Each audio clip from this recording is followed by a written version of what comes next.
Chères auditrices, chers auditeurs de Golasso TV, bienvenue pour ce nouveau podcast Golasso Scout. Aujourd'hui, ça faisait 2 semaines donc on n'avait pas fait un podcast dédié à un seul joueur. Il y a 2 semaines, on avait parlé de David Carmo. Et aujourd'hui, donc, on va évoquer le cas d'un des joueurs qu'on a beaucoup évoqué la saison dernière, à Famalicão, et qui aujourd'hui nous impressionne encore plus du côté du Sporting après un début de saison plus que tonitruant, on ne l'attendait pas. C'est Pedro Gonçalves. On va donc analyser un petit peu sa trajectoire et ses performances depuis son arrivée au Sporting, son poste un petit peu différent de ce qu'il avait connu du côté de Famalicão, et donc on va analyser tout ça pour un joueur extrêmement intéressant. Et comme d'habitude, avec moi pour ce podcast, Alex. Alex, comment vas-tu ? Bonsoir à tous, j'espère que vous allez bien, moi ça va, et toi Mathieu? Moi ça va, on va parler d'un bon joueur malgré le fait qu'il joue au Sporting et que cet été il était annoncé du côté de Braga, mais c'est le Sporting qui l'a choisi. Mais avant de reparler donc d'évoquer c'est son début de saison 2020-2021 assez incroyable en termes de stats notamment, Alex. On va revenir un peu sur ses débuts, vite fait son parcours. C'est un début de formation qui a commencé du côté de Braga, ensuite il est parti très tôt à 17 ans du côté de Valence où il a fait 2 saisons il me semble en U19, puis après il est parti donc chez les U23 de Wolverhampton, donc un parcours un petit peu tracé par la main de Jorge Mendes, et donc il a connu le championnat U23 anglais avec Wolverhampton. Il a fait même une apparition en Coupe de la Ligue anglaise à Wolverhampton, il me semble que tu l'avais peut-être vu, tu avais vu ce match, il me semble, tu l'avais déjà dit. Ouais, c'est ça. C'était donc il a fait partie de cette filière portugaise du côté de Wolverhampton, mais en ayant peu de rencontres au final chez les Wolves en équipe première. Et c'est la saison dernière où il est arrivé du côté de Famalicão, donc le fameux nouveau projet, la montée de Famalicão, et on a beaucoup parlé au milieu de terrain d'un certain Gustavo Assunção qui est toujours à Famalicão, d'un certain Uros Rasic reparti à Valence depuis, et c'est au fur et à mesure de la saison, j'ai envie de te dire que Pedro Gonçalves a commencé à réellement faire sa place et à limite se rendre indispensable dans le collectif de João Pedro Sousa la saison dernière. Oui Mathieu, et avant même de compléter ce que tu dis, on peut même parler de son parcours quand il était vraiment jeune, c'est-à-dire Pedro Gonçalves, donc c'est un joueur qui est né en 98, il est né dans le nord du Portugal, à Vidago, dans le nord du Portugal, une toute petite ville dans le nord du Portugal. Il a commencé le foot là-bas. Et en ce moment, il y a pas mal de journaux portugais, notamment les grands journaux, un Record, O Jogo, Gabor, qui font pas mal de pages sur lui. Donc je me suis amusé un peu à lire tout ça. Et c'est vrai qu'il y a des petites anecdotes, comme le fait, il a commencé donc dans ce petit club Vidago là-bas, il a fait 1 an. Mais par exemple, c'est une toute petite ville où généralement toutes les équipes venaient gagner et mettaient des scores, etc. Et en fait, à chaque fois que Pedro Gonçalves jouait, les adversaires étaient dégoûtés parce qu'ils savaient que sans Pedro Gonçalves, ils allaient gagner forcément avec plusieurs buts d'écart, mais qu'avec Pedro Gonçalves, du coup, forcément, ils allaient perdre tellement il marquait tous les buts.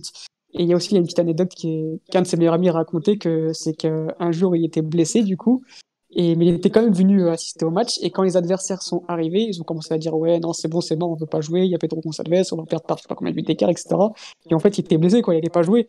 Et en fait, quand on a annoncé que Pedro Gonçalves n'allait pas jouer, ils étaient tout contents. Et voilà, donc c'est des petites anecdotes comme ça qui montrent comme quoi c'était déjà un super joueur quand il était jeune, notamment par ça. Il avait déjà une grosse frappe de balle. Ensuite, il part du coup 2 ans à Chavez. Non, même pas. Oui, il part 2 ans à Chavez, je crois. Il part 2 ans à Chavez. C'est là, il bat tous les records de buts marqués. Il marque quand même 72 buts. Donc c'est le record absolu pour ce club-là. Grâce à ça, ils sont donc champions de l'Unichad. L'Unichad, c'est les U15 au Portugal. Donc, donc les U15 du Nord au Portugal, ils ont été champions. Chavez, à cette époque-là, c'était en 2008-2009. Et ensuite, donc voilà, il part à Braga. Donc là, ça se passe plus ou moins, si ça se passe pas trop bien, parce qu'il a du mal un peu à s'adapter. Et après, comme tu as dit, Mathieu, il part à Valence. Donc je vais pas mentir, j'ai pas du tout suivi son parcours à Valence. J'ai pas pu voir ses matchs, c'était en U19 et voir des matchs en U19 à Valence, c'est un peu compliqué. Et ensuite, ouais, il part à Wolverhampton, il fait une première saison en U23. correct, il fait sa vingtaine de matchs avec 4 buts, je crois, un truc comme ça. Et ensuite, il progresse au fur et à mesure. Il fait une deuxième année aussi correcte en U23. Pareil, il fait une vingtaine de matchs, 4 buts aussi. Et il fait un petit match, du coup, il fait un match en Coupe de la Ligue avec le Wolverhampton. Et là, il arrive à Famalicão, il explose, quoi. On a tout de suite vu Mathieu, je sais pas si tu te rappelles, dès le début de saison, hein, comme quoi il faisait partie directement des meilleurs milieux de notre championnat. On le connaissait pas trop parce que c'est vrai qu'à Wolverhampton, j'ai dû voir peut-être allez, 5-6 matchs des U23. Tu vois tout de suite que c'était un bon joueur, mais c'était pas non plus le crack absolu comme on pouvait l'imaginer, quoi. Et au final, à Famalicão, il confirme que c'était un excellent joueur. Et là, au Sporting, là, il prouve, il confirme que voilà, c'est un joueur comment dire, qui a mûri sur le tard, parce il a que 22 ans, mais généralement, un joueur comme ça, avec de tels stats, qui s'impose aussi vite dans un tel club comme le Sporting, généralement, à 17, 18, 19 ans, tu déjà prêt. Et lui qu'à partir de 21, 20, 21, au final, lui, il a déjà 10 buts pour un joueur qui jouait milieu de terrain auparavant et qui là, c'est limite un tueur devant le but. C'est vrai qu'on s'y attendait pas du tout. Ouais, c'est vrai que à son début de saison, enfin son début de saison dernière à Famalicão, on parlait beaucoup, voilà, comme je l'ai dit tout à l'heure, de Gustavo Assunção sur ce fameux début de saison de Famalicão qui avait été impressionnant, certes, c'est vrai, mais lui, je sais pas, c'est un peu entre les gouttes des analyses, et j'ai trouvé vraiment que c'était vraiment au fur et à mesure de la saison où où il s'est vraiment imposé, où il s'est vraiment sorti de mieux en mieux dans cette équipe jusqu'à prendre le brassard, même quand Vanna Vanna et Defendi n'étaient pas là. Donc ça sentait que voilà, cette progression, on a vu une vraie progression au fur et à mesure de la saison, grâce à Jean-Pedro Sousa, hein, j'en doute pas, sur son entraîneur la saison dernière. Et donc voilà, donc on va revenir un petit peu sur cette saison à Famalicão parce qu'elle est quand même bien en termes de profil, enfin en termes de ce qu'on lui demandait de faire dans ce 4-3-3, parfois en 4 ou 4-2-3, en fonction de certains moments de la saison dernière de Famalicão. On a vu des choses qu'on voit peut-être plus du côté du Sporting actuellement, et on voit et à contrario, on voit des choses du côté du Sporting aujourd'hui qu'on voit plus, qu'on ne voyait peut-être pas aussi fort la saison dernière du côté de Famalicão. Donc juste revenir rapidement, Alex, sur son profil du côté de Famalicão. Qu'est-ce qui t'a impressionné, toi, directement, dès qu'il est arrivé, en termes de jeu, en termes de caractéristiques? Moi, c'était justement sa vivacité, ses terribles courses sur des petits espaces. Le fait aussi qu'il prenait très bien la profondeur, c'est vrai qu'on demande souvent à un milieu relayeur quand même de prendre les espaces, de faire ses appels dans le dos de la défense. Et c'est ce que je trouvais très bien. Je trouvais aussi sa qualité de passe exceptionnelle. Enfin, voilà, et d'ailleurs, je sais pas si tu te rappelles qu'on avait le débat un peu en off, quand il y avait des rumeurs à Braga, on se demandait est-ce qu'il allait jouer dans le milieu à deux, un crampio, parce qu'il était quand même bien efficace devant le but. On voyait quand même qu'il avait marqué 7 buts, je crois, l'année dernière sur Valicão, qu'il avait une bonne efficacité devant le but. Donc voilà, c'était tout ça, moi, qui m'avait marqué, parce que c'était vraiment le milieu relayeur complet, le box-to-box un peu, mais qui était très efficace devant le but, voilà, qui avait encore cette fluidité physique pour marquer des buts. Et au final, on voit que là, qu'aujourd'hui, avec la saison qu'il réalise au Sporting, tu te dis qu'il n'aura plus jamais, enfin, dans un milieu à deux, quoi. C'est comme un peu Bruno Fernandes. C'est-à-dire qu'aujourd'hui, il est tellement efficace devant le but que normalement, ça sera soit un second avant-centre, soit un 10, mais pas plus bas. Et c'est ça qui me choque, parce que je le pensais pas vrai, je le pensais pas aussi fort devant le but. Moi, c'était plus son aspect technique, de passe, justement, de trouver ces joueurs-là lancés, de lui-même parfois prendre la profondeur, de faire ce rôle de box-to-box, et on voit qu'au final, il a vraiment une panoplie complète. Ouais. Moi, ce qui m'avait impressionné la saison dernière, c'est quand à un moment de la saison, Gustavo Assunção est blessé et que Jean Peloso décide de mettre un 4-2-3 en place avec Oui, un double pivot, Pedro Gonçalves sur Rasic. Alors que les deux étaient, étaient les 8 de cette équipe avec un vrai 6, un Gustavo Assunção qui était derrière cette première ligne de pression adverse et qui faisait très bien ce travail dans cette première phase de construction qui était très propre au Famalicão l'année dernière de Jean Peloso. Et quand il commence à changer ça, et notamment le premier match, le deuxième match face au Sporting juste avant le restart, et même face à Porto, le match juste après le restart, donc deux matchs quand même qui étaient pas espacés en termes de journée, mais en fait étaient espacés à cause du confinement, et c'était impressionnant cette capacité à limite jouer 6.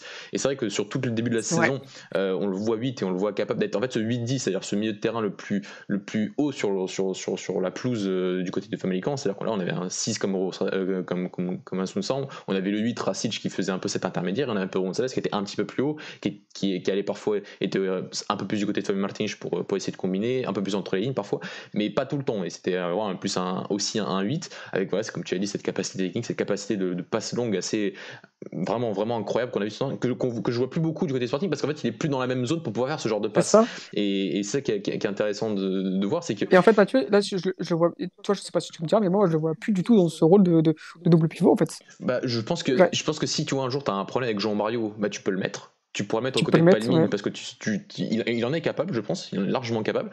Et, Ah oui, oui, oui, et je pense que oui, là maintenant, ça sera plus en fonction du contexte. Voilà, je ça. pense qu'il peut avoir aussi un problème si voilà, si t'as pas un Jean Mario, que tu veux plus de créativité au milieu de terrain et que t'as pas forcément. Après, t'as Daniel Balagans aussi, mais c'est une autre solution.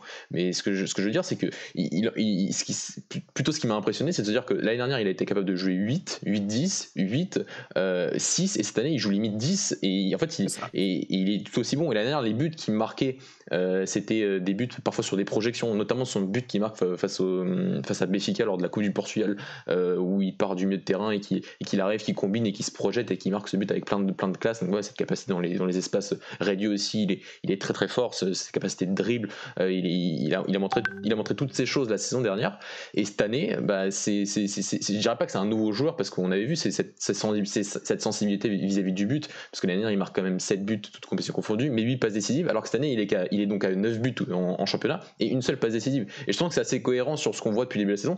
C'est que on se disait, comme tu l'avais dit, par rapport à son début à Braga, par rapport aux rumeurs qu'il y avait, voilà, où on le met. Et on s'est dit, bah, peut-être à une position où Ricardo Horta joue plus haut, avec cette capacité, il faut être plus buteur. Et là, c'est vrai que moi j'avais un petit peu de doute pour certains buts qu'il était capable de mettre. Et cette année, en fait, il a balayé toutes ces incertitudes de mon côté, parce qu'il met des buts, et en plus, il a des buts parfois d'attaquant, parfois de projection dans la surface, cette sensibilité à se placer dans la surface. Et en plus, voilà, c'est certains buts avec ses frappes de loin, le but donc face à Moléliens la semaine dernière, et hier, puisqu'on enregistre après le match du Sporting face à Famalicão, où là, c'est vraiment un but de milieu offensif dans le 3-4-3 d'Amorim, d'être capacité d'être d'entre les lignes, de combiner dans ses de dribbler dans ces petits espaces, et ensuite de trouver cette position de frappe où il marque ce magnifique but. Donc il y a vraiment un antagonisme, et entre ces deux saisons, je trouve, et c'est impressionnant, parce que en réalité, ce garçon, il est capable de jouer 6, il est capable de jouer 8, il est capable de jouer 10, il est peut-être même capable de jouer 9,5 à côté d'un avant-centre.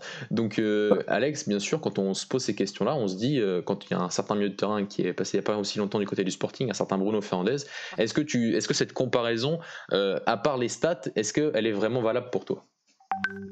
Totalement, totalement. Pour moi, je dirais pas le même profil, parce que je trouve quand même que Pedro Gonçalves est peut-être un peu plus vif que Bruno Fernandes, mais ouais, c'est ça, tu le dis, tu l'as tout dit, il jouait très bas la saison dernière à Famalicão. Je me rappelle d'un match contre Guimarães, il est très bas sur le terrain, il y a un moment dans un petit espace, il te fait un petit pont où tu te dis, ouais, bon, bah voilà, tu te dis, ouais, pour ce joueur, il a une qualité énorme. Et au final, aujourd'hui, tu le vois un an plus tard, quasiment, dans les derniers tiers du terrain, et performer aussi bien. Et donc, ouais, c'est la même chose. Ça me fait penser à la carrière de Bruno Fernandes, qui commençait très bas sur le terrain avec Udinese, avec la Sampdoria, avec Jorge Jesus, c'était un milieu plus reculé. Et au final, bah, plus le temps est passé, plus il a commencé à augmenter sur le terrain. C'est devenu après limite un 9,5, 10. Et bon, maintenant, Manchester c'est imposé en tant que deuxième attaquant limite. Donc ouais, non, quand tu vois le parcours de Pedro Gonçalves, c'est exactement ça. C'est-à-dire qu'à Famalicão, c'était un joueur qui jouait hyper bas sur le terrain. Et là où tu vois au Sporting, c'est limite un 10, comme tu dis. Et c'est pour ça que ça nous a un peu surpris aussi quand il l'a installé là en pré-saison. On s'est dit, oui, bon, bizarre, ok, bon, bah, on va voir. Mais on s'attendait pas du tout à qu'il puisse répondre aussi bien dans un 3-5-3-4-3 en ailier droit à peu près à l'intérieur. Et au final, bah, il montre qu'il peut très bien le faire, un peu comme Bruno Fernandes, voilà, qu'on pouvait pas s'attendre à qu'il soit aussi efficace devant le but. Donc, moi, la comparaison, même au-delà des stats, un joueur qui peut faire plein de choses dans un terrain de football, qui est bon dans la passe longue, dans la passe courte, dans les transitions offensives, dans les récupérations, parce que c'est un joueur qui récupère des ballons aussi. Bah ouais, forcément, on peut le comparer à Bruno Fernandes, même si je trouve que Bruno Fernandes, c'est plus un joueur vertical quand même, il va chercher plus la passe décisive directement, alors que Pedro Gonçalves, c'est plus quand même un dribbleur sur les petits espaces. Voilà, moi, c'est là où je peux douter de la comparaison, mais sinon, oui, les joueurs sont fortement. Ouais, je suis d'accord avec toi. Même si je trouve en fait que là, en fait, il y a beaucoup de comparaisons qui sont faites à Bruno Fernandes par rapport à ce qu'il fait au Sporting. Alors que, en fait, moi, si tu prends le genre Pedro Gonçalves et que en fait, tu regardes pas sa saison dernière, en fait, Mhm. je vois pas tant de similitudes que ça. En fait, dans le côté faire jouer ses coéquipiers, il est capable. Il montre qu'il a un vrai sens. Peut-être au niveau de la passe longue, quoi, Voilà, mais ouais, c'est mais tout. Ouais, sinon, il peut plus t'en les faire que ça, c'est ça. parce qu'il est beaucoup trop haut sur le terrain maintenant, et donc c'est certaines similitudes. Il a ce côté buteur, il a ce côté frappe de loin, par exemple, il en a mis quelques-unes depuis le début de la saison, qu'avait oui Bruno Fernandes aussi quand il était au Sporting et qu'il a encore. Mais tu vois tout le côté, là c'est plus du côté finition, création, mais tout ce qui est construction, Bruno Fernandes par exemple, je trouve qu'il a fait beaucoup plus à ce niveau-là quand il était au Sporting, parce que limite à un moment il y a moins de cette fameuse saison de 2010-2009 où il faisait tout, il créait, il construisait, il finissait, il faisait tout. Et là je vois dans déjà j'allais dire que le système de Ruben Amorim est déjà plus organisé, et donc ce qui fait que tu as des rôles qui sont plus définis, notamment avec Jean-Mario Paligne au milieu de terrain, et donc que lui a un Ça. rôle spécifique, mais que si tu ne vois pas sa saison du côté de Famalicão l'année dernière, tu peux pas voir les similitudes, je pense, avec Bruno Fernandes. C'est un débat, mais en plus ce qui est encore plus intéressant aussi, c'est ce fait qu'il est même pas intérieur gauche, droitier intérieur gauche pour revenir sur son pied droit, il est intérieur Ça. droit, et hier il le fait bien, c'est ce dribble qu'il fait sur Gustavo Sonsson pour revenir et après mettre cette frappe du gauche, mais en fait il montre qu'il est à l'aise du gauche, et donc voilà, donc sur cette qualité là en fait il s'est un peu, on peut le comparer un petit peu sur cette qualité numéro, ce qu'il montre en 10 depuis le début de la saison à Ricardo Horta, qui lui a totalement trouvé cette facilité plus haut sur le terrain entre les lignes, et cette fameuse passe cette capacité à jouer, à frapper de loin, ou ouais, finisseur, et aussi cette frappe aussi de pied gauche hier en plus, qu'on C'est ne ça. voyait pas forcément. Donc voilà, mais il montre aussi plein de choses, et donc c'est intéressant. Enfin, c'est très intéressant. Meilleur buteur du championnat, 10 buts cette saison du côté de Pedro Gonçalves, Alex. Et donc une question qui se pose naturellement dès qu'un jeune joueur portugais commence à émerger un petit peu dans un des trois grands, c'est la sélection. Qu'est-ce que tu en penses? Est-ce qu'il a une chance d'être appelé d'ici l'Euro, avec qui il serait en concurrence, et surtout que vraiment faire de Pedro Gonçalves en termes C'est de ça. jeu, en termes tactiques, dans les fameux systèmes qu'on a évoqués depuis le début de l'année, enfin depuis le début de la saison, avec nos différents podcasts et live sur la sélection, par rapport à son profil et par rapport au jeu et par rapport à ce que demande Fernando Santos à son équipe. C'est ça. Et puis, juste pour parce que tu as dit là auparavant, en fait, si on voit vraiment comparé à Bruno Fernandes, il y a vraiment deux choses qu'ils ont en commun, c'est donc l'efficacité devant le but, le fait de pouvoir jouer à différentes positions et surtout leur frappe de balle. Les deux ont quand même une grosse frappe de balle, et c'est-à-dire qu'ils peuvent marquer à n'importe quelle position du terrain. Pour moi la comparaison s'arrête à peu près là. Et, euh, et pour répondre à ta question, moi je vais répondre à la même chose que j'ai répondu pour Nuno Mendes, c'est oui, ok, en Ligue 1 pour l'instant c'est le meilleur joueur, il surclasse tout, ok, pas de souci, ça c'est l'hérétique, c'est factuel, c'est réel. Mais moi, vraiment, pour que je fasse une propagande pour un joueur en sélection, il faut que le garçon me montre des choses au niveau international, en Ligue d'Europe, en Ligue des Champions, en Europa League. Et malheureusement, on l'a pas encore vu ça avec Pedro Gonçalves, parce que l'année dernière, il était afro-américain qui ne joue pas l'Europe. Et là, malheureusement, le Sporting se sont fait éliminer au tour préliminaire de l'Europa League. C'est-à-dire que là, déjà, pour moi, le débat, je ne sais pas s'il y a vraiment lieu d'être, parce que, ok, en Ligue 1, il performe, mais on sait tous qu'en Ligue 1, si tu as un minimum de qualité, tu performes. Genre Mario, on a pas vu, pendant 2 ans, il était même plus, pendant 3-4 ans, il était à la cave, on n'avait plus du tout de nouvelles, et c'était un joueur qui était vraiment moyen. Et là, il arrive en Liga NOS, c'est devenu vite, en 2-3 matchs, c'est redevenu le joueur qu'on connaissait avant. C'est-à-dire qu'on ne peut pas se baser sur la Liga NOS pour voir vraiment si c'est un joueur mérite un top club ou la sélection. C'est-à-dire que bah, moi, maintenant, j'attends de voir l'Europe. Ok, il a passé son cap en Liga NOS.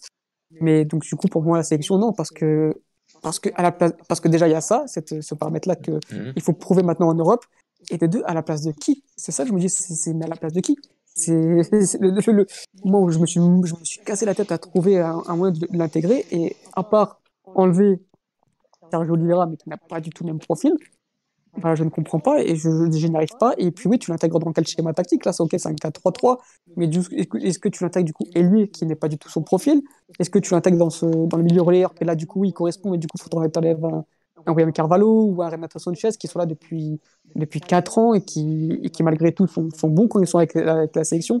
Donc pour moi, c'est compliqué. Je pense que malheureusement, il fera pas, malheureusement pour lui, il fera pas l'Euro 2020 en 2021. Mais plus tard, oui, forcément, s'il continue ce genre de performance, surtout en Europe, forcément, il aura sa place en sélection un jour ou l'autre. Est-ce que tu penses qu'il va pas connaître un peu le même, enfin peut-être pas le même destin, mais au début en tout cas, il faudra qu'il monte vraiment beaucoup pour essayer en fait que Fernando Santos le prenne étant donné que son profil est tellement spécifique depuis. Moi ça me fait un peu penser à Ricardo Horta, parce que j'ai souvent dit que Ricardo Horta, ça me gênait qu'il ait jamais été appelé en marquant 58 buts sur les 4 dernières saisons, mais que je pouvais comprendre aussi une certaine défiance par rapport au fait que c'est plus vraiment un ailier, c'est pas vraiment un neuf, c'est un Ouais. joueur plus 10, 9,5, ce que n'utilise pas vraiment Fernando Santos depuis la fin de la Coupe du Monde 2018, et donc ce départ en 4-3-3 ou au moins avec 3 milieux de terrain, et après on voit ce qui se passe, on voit ce qui se passe devant, mais je sens ce côté là où il va falloir vraiment malheureusement pour lui, il va falloir qu'il monte beaucoup plus,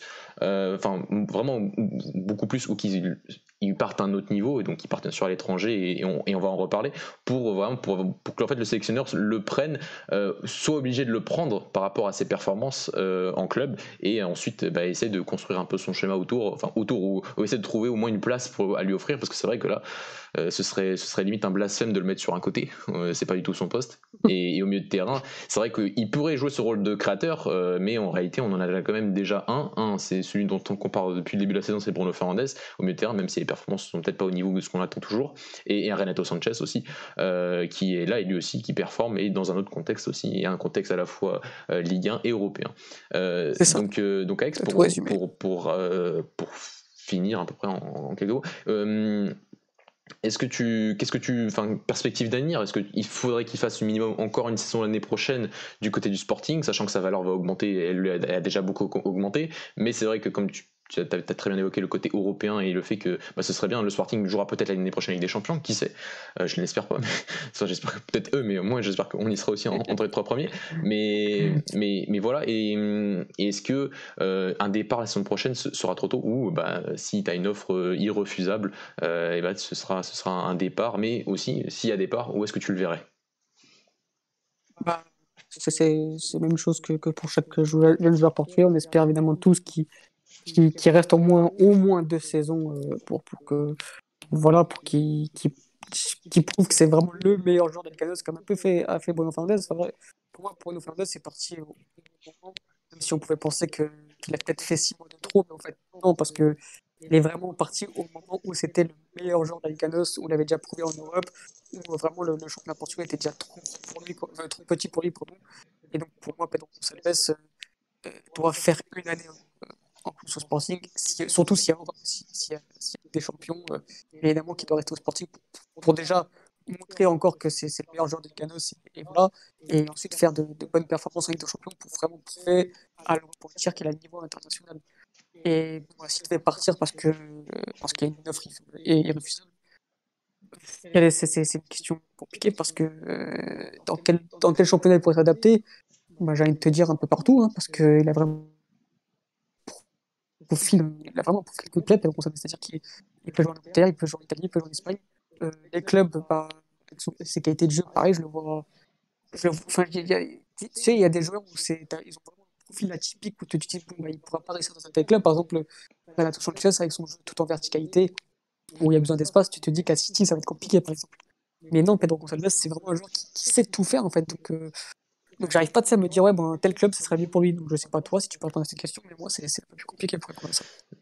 Ce sera aussi compliqué pour moi, parce que en fait, en fait, je trouve que le fait qu'on ne puisse pas trouver un championnat parfait pour lui, c'est le plus beau compliment qu'on puisse le faire. Ça. C'est de se dire que ce garçon-là a montré qu'il était capable de faire plein de choses dans différents modèles de jeu, non pas tellement, parce que c'est vrai que Jean Pedro Sousa était aussi un entraîneur qui voulait avoir le contrôle du ballon, mais qui arrivait aussi à montrer des bonnes caractéristiques en transition, ce que fait peut-être pas forcément encore le Sporting, donc il n'a pas encore eu les matchs pour vraiment montrer cette capacité d'attaque rapide du côté du Sporting, mais au moins dans les schémas de jeu où le côté avoir le ballon, le côté essayer de surpasser l'adversaire quand l'adversaire se regroupe en bloc bas, et c'est ce genre de système que tu dois contourner, il a démontré quand même de sacrées qualités sur les dernières saisons, mais on voit que on a parlé sur ces différentes, il sait faire tellement de choses, il sait jouer dans tellement de positions. Maintenant bien sûr il y a toutes ces caractéristiques mec-là qui doit peaufiner, qui doit travailler. Il est pas excellent partout, mais il est bon partout. Il est très bon dans la finition depuis le début de la saison. Et voilà, mais je pense que un beau compliment qu'on peut lui faire, c'est de se dire que on a du mal à le voir un peu où il pourrait aller, en tout cas par rapport aux caractéristiques des différents grands championnats, et de se dire que il pourrait aller se faire plaisir à peu près partout, tant qu'il a un entraîneur bien sûr qui soit compétent et qui arrive à l'intégrer et le mettre dans des bonnes conditions. Mais je suis d'accord. Et sur le côté départ du Sporting, bien sûr que si, je me dis que si le Sporting joue peut-être l'Europa League seulement l'année prochaine, ça peut jouer dessus. Si un club, je sais pas moi, si imaginons que je sais pas un Mönchengladbach ou un Bayer Leverkusen joue la Ligue des Champions l'année prochaine, ce sera peut-être irrefusable. Mais si le Sporting joue la Ligue des Champions l'année prochaine, là par contre, je pense que ça peut jouer aussi. Surtout que la prochaine compétition internationale portugaise se déroulera en décembre 2022. Donc il y a aussi ça à prendre en compte, le départ au bon moment, pas trop tôt et pas trop tard. Alex, on a presque 25 minutes d'émission, presque une demi-heure. Est-ce que tu as un dernier mot à rajouter sur ce garçon? Ce garçon-là, peut-être au fait que j'aimerais bien le voir peut-être encore plus s'imposer en tant que leader, peut-être que voilà, pour vraiment devenir un top player, comme on dit, c'est peut-être plus s'imposer en tant que leader, peut-être plus communicant. Voilà, après, c'est vrai qu'il a été capitaine de Famalicão, mais j'ai l'impression que c'est pas encore le joueur qui peut porter son équipe quand celle-ci est galère, malgré qu'il ait des très bonnes stats. Hein. Mais je parle plus dans la parole, etc., dans la communication, mais surtout, c'est surtout peut-être juste parce qu'on n'a pas parlé des défauts, mais voilà, pour moi, c'est ce Bemel-là, parce que sinon, c'est vraiment un super joueur qui progresse d'année en année. À tout juste 22-23 ans, c'est fou. Et quand on sait qu'il est même pas forcément titulaire en U21 au Portugal, c'est quand même assez bluffant. Il n'est pas titulaire en U21 parce qu'il y a un sélectionneur qu'on ne comprend pas. Mais, mais oui, est-ce que, rapidement, parce qu'on enregistre ce match après le match de Famalicão hier, est-ce que son expulsion t'a énervé Non, par rapport aux mots qu'il aurait pu avoir par rapport à l'arbitre, son énervement? Hier, on avait senti un peu qu'il était un peu tendu. Est-ce que c'est plus le contexte du match ou ça, c'est juste un épiphénomène? Moi, déjà, je trouve que la faute, elle est légère, en fait, c'est pour le second carton jaune, donc je sais pas toi ce que t'en penses, mais ouais, après, c'est peut-être les mots, comme tu dis, c'est peut-être les paroles, du coup, qui ont fait qu'il y a expulsion. C'est vrai que t'as pas le droit de faire ce genre peut-être d'erreur, mais après, à 22 ans, t'as contre ton ancien club, t'as ce contexte-là, c'était un match tendu, on l'a vu à la fin, notamment.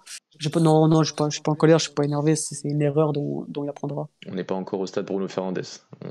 Non, Même si certains nous diront que c'est un bon point, mais c'est le côté énervement parfois fait perdre cette fameuse énergie, fait cette concentration mentale, cette concentration tout court, mais certains jours on en a besoin, certains d'autres se déconcentrent très rapidement par rapport à leurs excès d'humeur. Donc, mais lui, c'est vrai que c'était peut-être sûrement un épiphénomène hier.